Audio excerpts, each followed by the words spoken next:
एक बार की बात है, एक नीले तारे वाली रात थी। आसमान चुप था, चांद मुस्कुरा रहा था और एक छोटी सी मांद के अंदर अपना तकिया गले लगाकर लेटा था पीटर, नन्हा प्यारा सफेद सा खरगोश। उसका दिल तो नींद लेने को तैयार था, पर उसकी आंखें बस खुली की खुली रह गई। नींद कहाँ छिप गई है? पीटर ने फुसफुसा कर पूछा। उसकी मम्मा उसके पास आई, उसके कान सहलाए और प्यार से बोली, आंखें बंद करो और कहो मीठे सपने पीटर।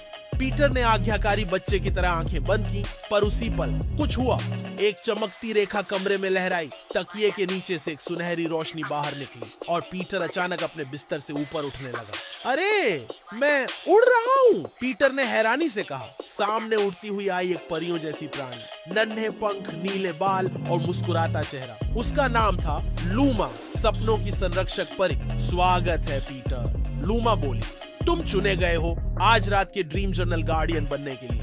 मैं? पीटर ने चौंक कर पूछा। पर क्यों? क्योंकि आज एक बच्चा अपने सबसे प्यारे सपने से डर गया है। उसका सपना भाग गया है और जब तक वह वापस नहीं आएगा बच्चे को नींद नहीं आएगी।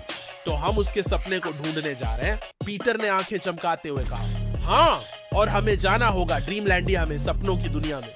लूमा ने अपने जादू से बादलों का एक पुल बनाया। पीटर अपने तकिए के साथ उस पर कूद पड़ा और फिर शुरू हुआ सबसे रंगीन, सबसे रोमांचक सफर। हर कदम पर बादलों के फूल थे, तितलियां घड़ी की सुइयों जैसी उड़ रही थीं और हवा से संगीत बह रहा था। सपनों की दुनिया कैसी होती है? पीटर ने पूछा।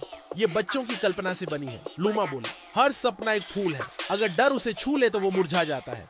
वे पहुंचे एक जंगल में, लेकिन पेड़ों के पत्ते नहीं थे बल्कि गुब्बारे थे और वहां बैठा था एक उदास सपना, छोटा, पीला, कांपता हुआ। वो रहा सपना! पीटर चिल्लाया। लूमा बोली, उसे छूना मत, वो डर में है, तुम्हें उससे बात करनी होगी। पीटर धीरे से उसके पास गया। हेलो सपना, मैं पीटर हूँ, क्या तुम वापस चलोगे?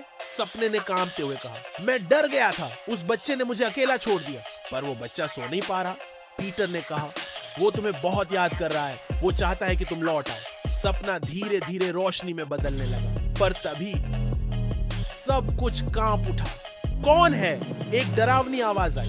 यह है डार्कलिंग, डर का राजा, लूमा बोली। वह सपनों को निगलता है। डार्कलिंग काले धुएं में बदलकर सामने आया। उसकी आंखें आग जैसी थी।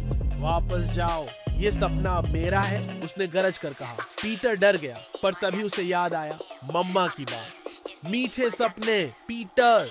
उसने अपनी आंखें बंद की और जब आंखें खोली तो उसके चारों ओर चमक थी। उसका तकिया अब एक शक्ति ढाल बन चुका था और उसकी मासूमियत से एक रोशनी निकल रही थी, मीठी, गर्म, उजली। डर से लड़ने के लिए डर नहीं चाहिए, प्यार चाहिए, पीटर बोला। उसने डार्कलिंग की ओर ढाल बढ़ाई। डार्कलिंग चीखा, ये क्या है? यह है एक नन्हे दिल की हिम्मत, लूमा बोली। डार्कलिंग घुलने लगा और अंत में गायब हो गया। सपना फिर से चमकने लगा। उसने पीटर को गले लगा लिया। चलो बच्चे के पास चलें, सपना बोला। और तभी पीटर की आंखें खुली। वह फिर अपने बिस्तर में था। मम्मा पास बैठी थी, मुस्कुराती हुई। क्या हुआ पीटर? उन्होंने पूछा। पीटर बोला, मैं अभी अभी डर को हराकर एक सपना बचा कर लाया हूँ। मम्मा हंस दी। सपना देखा क्या? पीटर मुस्कुराया। नहीं मम्मा, मैंने जिया एक सपना। और तभी हवा में एक मीठी फुसफुसाहट आई। मीठे सपने पीटर, स्वीट ड्रीम्स पीटर। क्योंकि हर नन्हा दिल एक सपनों का रक्षक बन सकता है।